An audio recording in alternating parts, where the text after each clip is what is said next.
Booliska hoggaanka laanta cashuuraha ayaa faahfaahin ka bixiyay saraakiil loo xiray wax isdaba marin. Waa kan wariyahayaga Cabdullaahi Tahliil Gacmo. Taliyaha hoggaanka laanta cashuuraha ee ciidanka booliska Soomaaliyeed Janaan Cabdullaahi Xasan Bariisi ayaa sheegay in haatan ay socoto baarista dambiyo ku saabsan musuq iyo wax isdaba marin lagu helay saraakiil ka tirsan wasaaradda maaliyadda iyo ciidanka booliska oo loo xiray wax isdaba marin. General Bariisi ayaa inta raaciyay in baarista ay imika ka socoto xarunta dambi baarista CID-da ay meel wanaagsan marayso natiijada ka soo baxdana ay la wadaagi doonaan maxkamadda awoodda u leh dhageysiga kiiskaasi.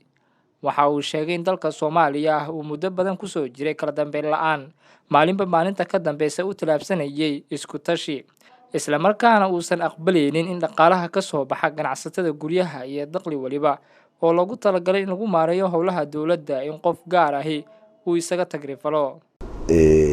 Hoggaanka baarista dambiyada CID ayaa wuxuu helay xog ku saabsan in muxuu ahay wax isdaba maris meeshaas ka jiro. Waxaa la xiray marka saraakiil wasaaradda maaliyadda customka airportka joogtay iyo saraakiil ayaguna booliiska ahay oo ayaguna ku shaqo lahaa.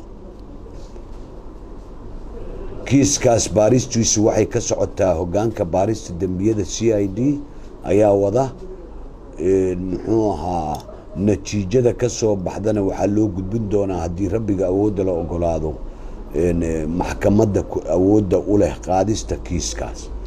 sidaa daraaddeed ayaan rabnay inaad sidaas muxuu ahaa idinla wadaagno. waxaan kaloon marka anigoo munaasabadan ka faa'iidaysanaya rabaa inaan dul maro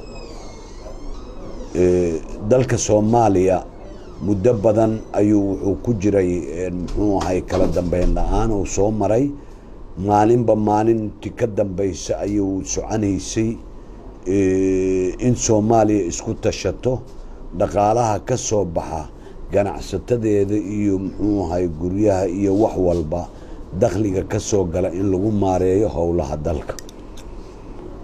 ma suuragelayso mana dhici karayso mana laga aqbali karo qofkii masaakiinta ahaa ee aad ogtihiin hooyayaashiin iyo muxuu ahay yaayada ku gedaysa suuqa bakaaraha iyo wixii lamida oo ganacsi ku jira nooc kasta ha noqdaan miisaan kasta ha lahaadaano inta canshuur bixiyayaasha wixii ay ayagu lahaayeen intay ugu tala galeen in dawladda lagu cover gareeyo howlaha dawladda lagu socodsiiyo qarannimadina dib loogu soo celiyo in qof inta soo qaato lagu aaminay inuu jeebkiisa gashado oo asaga ku munaaficiido hay haatay ka tahay waddanku shuruuc uu leeyahay.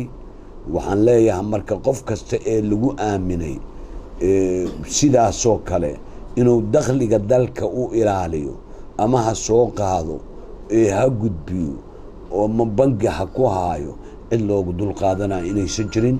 qof kasta waa og yahay sharciga shuruucda dalka ka taalne muxuu ahay qodobka 5aad ee xeerka ciqaabta Soomaaliyeed wuxuu leeyahay qof kasta ee Soomaali ah ama ku nool dalka Soomaaliya lagama aqbalayo shuruucda dalka u taal ma aqaan motivation u noqon mayso. marka inta muxuu ahay hadda baaristu socoto ka hor dhici mayno. haddii kiisku ku cadaadana maxkamadda muxuu ahay la horgeynaa haddii uu ku cadaan waayana xorriyadiisu helayaan laakiin baaristii hadda socota. Cabdullaahi Gacmo, 7 News TV, Muqdisho.